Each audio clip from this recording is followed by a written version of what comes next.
हजारों साल पहले च्यवन ऋषि ने च्यवनप्राश बनाया। आंवला उसका प्रमुख घटक था और इसमें फिर 51 जड़ी बूटियां आज आपको हम बताने वाले हैं जिनसे च्यवनप्राश बनाया जाता है। पहले आंवले को उबालते हैं। यह आंवला पतंजलि से लेकर के पूरे देश भर में हजारों किसान उगाते हैं और इससे उनको समृद्धि मिलती है, देश को स्वास्थ्य मिलता है।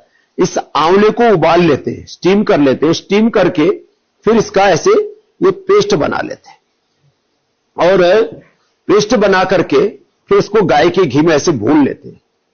जब ये भून करके पिष्टी और थोड़ी ब्राउन कलर की हो जाती है तब इसके अंदर हम चाशनी डालते हैं। चाशनी में पहले वो जड़ी बूटियां आज बताने वाले हैं जिनको काढ़ा बना करके और फिर उनसे चाशनी बनाई जाती है। उस चाशनी को फिर हम इसमें डाल देते हैं। अब ये देखिए, ये चाशनी डाल दी है। अब इस चाशनी के डालने से ये तैयार हो रहा है च्यवनप्राश। अब इसमें जब इसको घोट देंगे अच्छे से घोटाई होने के बाद में इसमें सब जड़ी बूटियां मिला देते हैं। अब देखो ये हलवे जैसा हो गया है। और किसी को घर में बनाना है तो आप इसमें ड्राई फ्रूट भी मिला सकते हैं। ऐसे आयुर्वेद के विधान में ड्राई फ्रूट है नहीं, लेकिन आप ड्राई फ्रूट मिला सकते हैं तो और ज्यादा हेल्दी भी हो जाएगा। तो हमने इसमें ये ड्राई फ्रूट्स भी डाल दिए, मुनक्का, खजूर, अंजीर, बादाम, अखरोट, किसी को थोड़ा पिस्ता आदि भी डालना है, ये सब भी आप इसमें डाल सकते हो। और हां, जो है इसको और पौष्टिक बनाने के लिए इसी के अंदर आप मिला सकते हो अश्वगंधा, शतावर, सफेद मूसली। अश्वगंधा थोड़ा स्वाद में कड़वा होता है, इसके लिए उसको कम मिलाते हैं। अश्वगंधा को थोड़ी मात्रा में मिलाएंगे और शेष शतावर वो टेस्ट में बड़ा अच्छा होता है। शतावर, सफेद मूसली, ये जो है सफेद मूसली है, इसको भी आप एक उचित मात्रा में लगभग 1 किलो में आप ये 10-10 ग्राम मिला सकते हो। और ये शतावरी हो गया और इसको मिला करके अश्वगंधा, शतावर, सफेद मूसली और इसको ऐसे हिला दिया। ये च्यवनप्राश बनकर के तैयार हो गया। अब इसको पहले तो मैंने आपको बताया खांड की चाशनी में। खांड की चाशनी में ऐसे बनाया जाता है, लिखने में शुगर लिख देते हैं लेकिन ये खांड की चाशनी में बना है। क्या जबरदस्त जो है च्यवनप्राश आपको दिख रहा है, तैयार हो गया है। जब इस पिष्टी को थोड़ा ज्यादा भून देते हैं तो थोड़ा और ज्यादा डीप ब्राउन कलर की हो जाती है। हमने पूरे देश को केसर भी उपलब्ध कराया हुआ है, हम केसर युक्त च्यवनप्राश बनाते हैं। अब इस केसर के थोड़े से भी दाने इसके अंदर डाल दिए तो ये केसरिया च्यवनप्राश हो गया। और ये एकदम ओरिजिनल केसर है जो आपको पूरे देश को हम उपलब्ध कराते हैं। अच्छा, अब देखिए ये केसर वाला च्यवनप्राश हो गया। यही केसर वाला च्यवनप्राश हम आपको उपलब्ध कराते हैं। ये गुड़ वाला च्यवनप्राश है। आप इधर देख रहे हैं, ये जो आप मेरे हाथ में चाशनी देख रहे हैं, ये गुड़ वाली है। अब ये गुड़ वाली चाशनी डालते हैं तो थोड़ा इसका कलर थोड़ा सा अलग हो जाएगा। आप देख रहे हैं, तो हम गुड़ वाला च्यवनप्राश भी देश को उपलब्ध कराते हैं और ये खांड वाला च्यवनप्राश भी। अब ये तो टेस्ट की बात है, ज्यादा गुड़ ओबियसली गुड़ में होते हैं, खांड को और थोड़ा प्यूरिफाई करते हैं, सुखलाई से करते हैं। भिंडी जैसी एक जड़ी बूटी होती है, वनस्पति होती है, उसके द्वारा। और इसका टेस्ट भी गजब होगा। ये आप किसी को घर में ऐसे ताजा ताजा च्यवनप्राश बना करके खिलाएंगे तो क्या इसका गजब स्वाद है साहब, आप खाएंगे सच में गजब का है। हमारे स्वाद की भाषा में बोले तो सुपर टेस्ट है। और एक हमने बनाया फिर आंवला मूल घटक है ही, और आंवले के साथ साथ उसमें ऐसे द्रव्य हमने मिला दिए जो बच्चों के लिए बड़े उपयोगी हैं। अब बच्चों के लिए ये बालपरास हमने तैयार किया है। अब इस बालपरास में अखरोट है, खजूर है, शंखपुष्पी है और विटामिन मिनरल्स इसके अंदर मिला दिए, जो ब्राह्मी, शंखपुष्पी आदि, तो बच्चों के लिए विशेष उपयोगी है। इसमें एक जो फार्मुलेशन है बच्चों के ग्रोथ आदि के लिए वो अद्भुत है। बालपरास ये एक तरह से पतंजलि का पहला इनिशिएटिव है बच्चों के लिए, और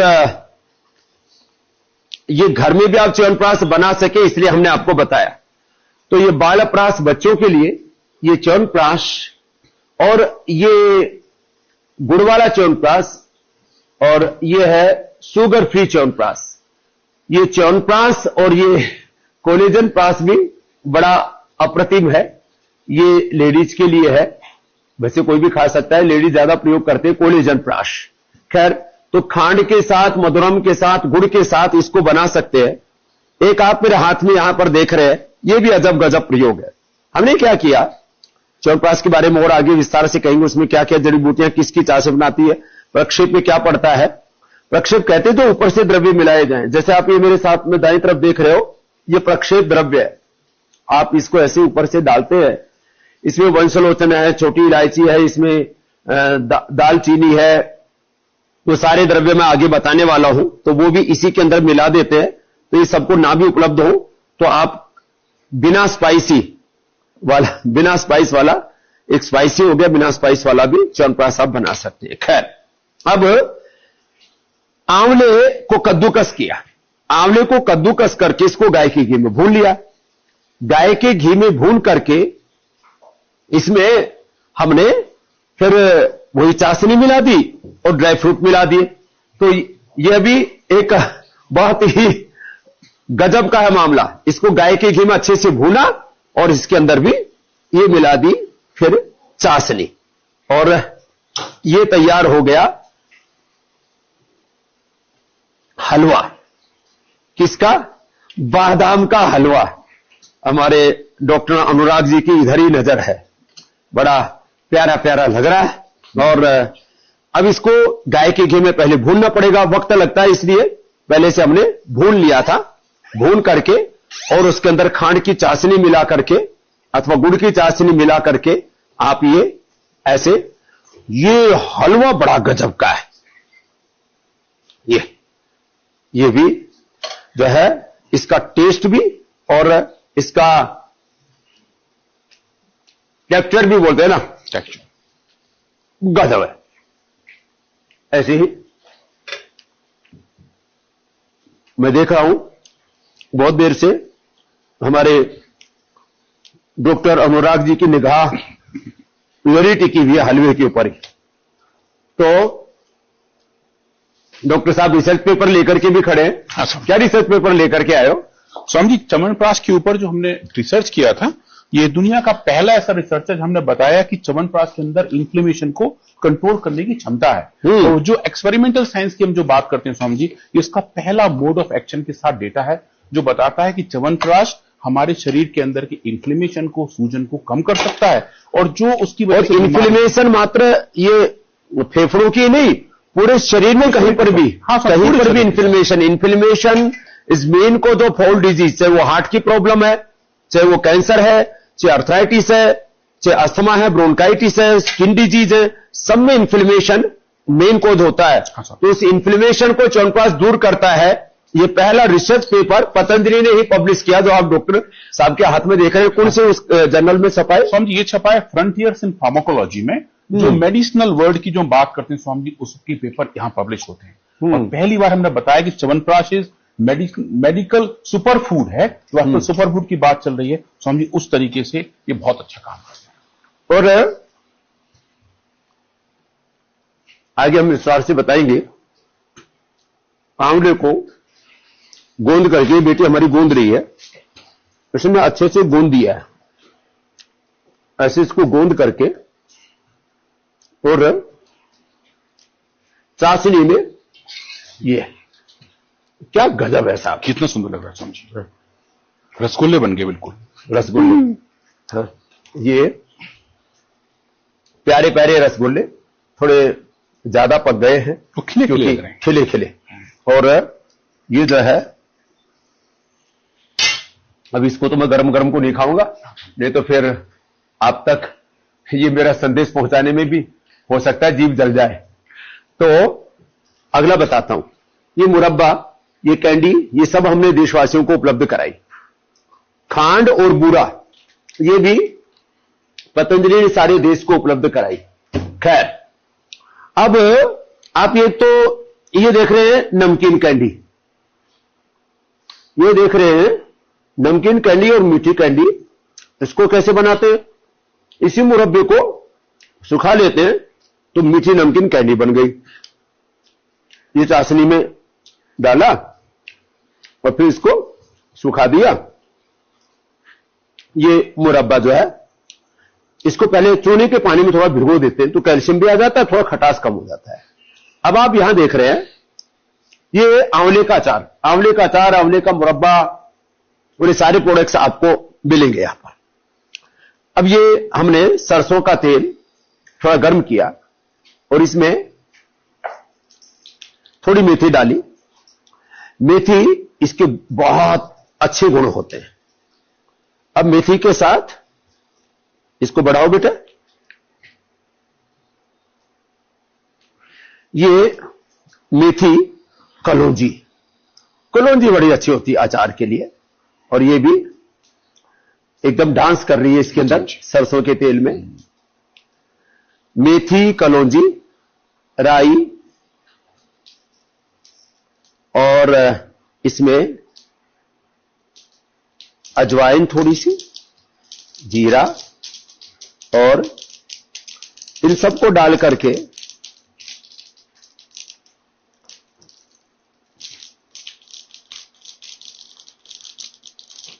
सौंफ डाल दी थोड़ी सी, और इसमें फिर हल्दी डाल दी। हल्दी डाल करके और इसको अच्छे से भून लिया।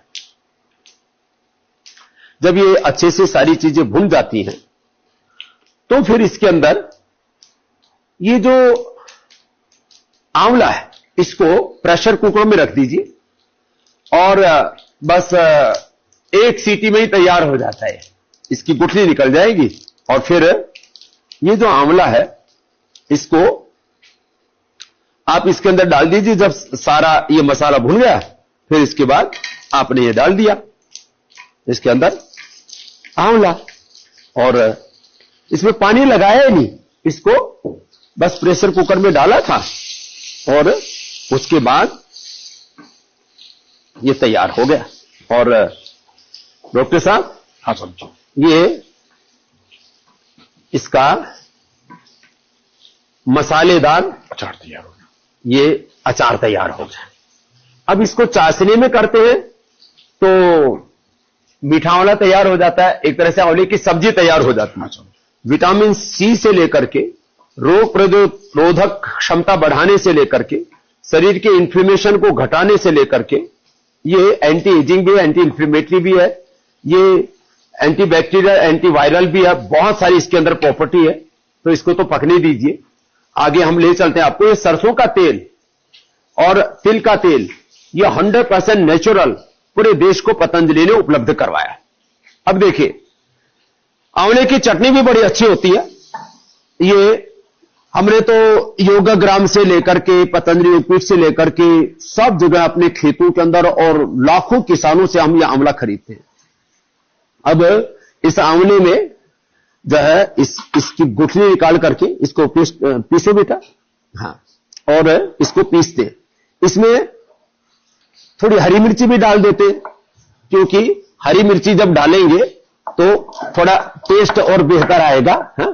और ऐसे इसको कहते हैं ना, कूट दिया, कूटा, हाँ, ऐसे कूटा। कुटाई करने से भी भाई, मैं ये तो नहीं कह रहा कि भैया कोई आदमी की या औरत की कुटाई करना, लेकिन कुटाई, और इसमें थोड़ा सा ये धनिया भी डाल दिया, और धनिया बड़ा जबरदस्त काम करता है। थोड़ा नमक तो डालना ही होता है, वो सेंधा नमक वो अचार में भी डालना है। खैर, और ये जो च्यवनप्राश है ना, इसकी जो जड़ी बूटियां हैं वो बड़ी अद्भुत हैं। इसमें दशमूल है, इसके अंदर अष्टवर्ग है, और आप मेरे दाएं बाएं देख रहे हैं, इसमें हम अबरक भस्मी डालते हैं, प्रवाल पिष्टी भी डालते हैं, और छोटी बड़ी इलायची से लेकर के, और ये दाएं बाएं मेरे आप देख रहे हैं लौंग से लेकर के, और इसमें जो द्रव्य पंचकोल में पड़ते हैं उसमें से भी काफी द्रव्य हैं, और ये काकड़ा सिंगी बहुत ही जबरदस्त है। फिर ये तेज पत्र से लेकर के, और अलग अलग प्रकार की कृष्णपर्णी, मांसपर्णी, मुदगपर्णी और शालपर्णी, जीवंती, ये जीवंती है, हाँ, जीवन देने वाली जीवंती है, बड़ी जबरदस्त है। और अलग अलग कुछ कफनाशक हैं, कुछ आयुवर्धक हैं, ये छोटी बड़ी इलायची, छोटी इलायची, और सब सारे जो प्रोडक्ट है ये रियल प्रोडक्ट है, ये कोई प्रदर्शनी के लिए नहीं। हमारे पास हजारों टन एक साथ ये द्रव्य होते हैं। ये लौंग हो, चाहे छोटी बड़ी इलायची हो, चाहे ये पिपल हो, ये आप शतावर देख रहे हैं, इसके साथ अश्वगंधा देख रहे हैं, और ये विदारी कंद, वराही कंद, अश्वगंधा, शतावर, सफेद मूसली, जीवक, ऋष्वक, रिद्धि, वृद्धि, मेदा, महामेदा, काकोली, क्षीर काकोली, ऐसी अद्भुत चीजें, और ये वंशलोचन, और ये जटामासी है इधर, और इधर ये गुलाब की पंखुड़ियां भी इसके अंदर है, चंदन भी है, और ये विदारी कंद, वराही कंद जिसको कहते हैं वो भी है, हरड़ भी है इसके अंदर। ये वंशलोचन है, और ये वंशलोचन ये बांस के अंदर होता है। ये बांस की एक विशेष प्रजाति होती है, उस बांस को आग लगा देते हैं अंदर से, उसके फिर ये अंदर से निकलता है, और कहते हैं कैल्शियम के लिए इससे रिच सोर्स, हड्डियां ऐसे फौलादी जैसी हो जाती है। तो ये वंशलोचन च्यवनप्राश में भी विशेष रूप से पड़ता है। और ये जो द्रव्य है, ये आप कई बार देखते होंगे, जो खानदानी दवा खाने वाले कुछ प्रदर्शन के लिए जरूर इसको लगा के रखते हैं कांच की शीशियों में, लेकिन हमारे यहां पर ये टनों की मात्रा में आते हैं, और ये इस च्यवनप्राश के मुख्य घटक द्रव्यों में से है। और इसमें से कुछ का क्वाथ बनता है, कुछ का पाउडर बना करके प्रक्षेप के रूप में उसको डाला जाता है। तो ये बहुत ही अद्भुत है। ये आंवला, डॉक्टर साहब इधर लाना, ये आंवला जो है, जब कॉमर्शियल प्रोडक्शन करते हैं तो हम इसको स्टील के बड़े बड़े पतीलों में उबालते हैं। आप घर में इसको हंडिया में उबाल सकते हैं। हमने यहां ग्रामीण संस्कृति को जीवंत रखा है, और ये आंवला आप ऐसे हंडिया में गर्म पानी में डाल दीजिए, और फिर इसकी आप सब्जी बनाइए, फिर पेस्ट बना करके इसका च्यवनप्राश बनाइए, और ये सारा कार्यक्रम आपको घर में भी ऐसे कर लेना है। तो ये प्राचीन काल में भारत में हंडिया के अंदर दूध भी पकाते थे, इसी के अंदर औषधियां भी पकाया करते थे, और उसकी का जीवंत दर्शन आप यहां पर कर रहे हैं। ये पूरी प्रक्रिया ऐसे ही उस प्राचीन भारत की आप जीवंत रूप में यहां पर देख रहे हैं। और इधर अब इसमें थोड़ा सा ये सेंधा नमक डाल देते हैं, और ये तैयार हो गया था अचार, और आंवले का अचार, कीट का अचार। ये अब इसकी सुगंध ही इतनी अच्छी लग रही है, और इस देखने में कितना कलरफुल है ये। अब लोग खाते हैं इसका अचार, आम का अचार, ये हेल्थ के लिए अच्छा नहीं है। तो आज घर में कैसे च्यवनप्राश बनाएं, कैसे मुरब्बा बनाएं, कैसे कैंडी बनाएं, कैसे चटनी बनाएं, और अपने घर में बना करके खाएं। और जो घर नहीं बना सकते तो पतंजलि का च्यवनप्राश, पतंजलि का एक बालप्राश, और ये शुगर वालों के लिए ये च्यवनप्रभा, ये आप पतंजलि का लेकर के आए। हम होम रेमेडी भी बताते हैं, रेडीमेड आपको विकल्प भी देते हैं, और इसके पीछे उद्देश्य व्यापार नहीं, करोड़ों लोगों के उपचार और उपकार की भावना से, उत्थान की भावना से, स्वाभिमान की भावना से ये आर्थिक लूट जो देश में चल रही है, और इस आर्थिक वैचारिक लूट, गुलामी, ग्लानि, कुंठाओं से, शिक्षा और चिकित्सा के नाम पर चल रही लूट से देश को बचाने का काम पतंजलि कर रहा है। तो आइए, ये योग का, आयुर्वेद का, स्वदेशी का अभियान है, आयुर्वेद की प्रतिष्ठा का अभियान है, और इसमें राष्ट्र का स्वाभिमान है, राष्ट्र का उत्थान है, आपका स्वास्थ्य है, किसानों की समृद्धि है। हम सब मिलकर के जब इस योग को, आयुर्वेद को गौरव देंगे, तो ये योग और ये आयुर्वेद पूरी दुनिया अपनाएगी, क्योंकि इसके अलावा जीवन जीने की कोई श्रेष्ठ पद्धति है ही नहीं। तो आज हमने आपको च्यवनप्राश के बारे में बताया।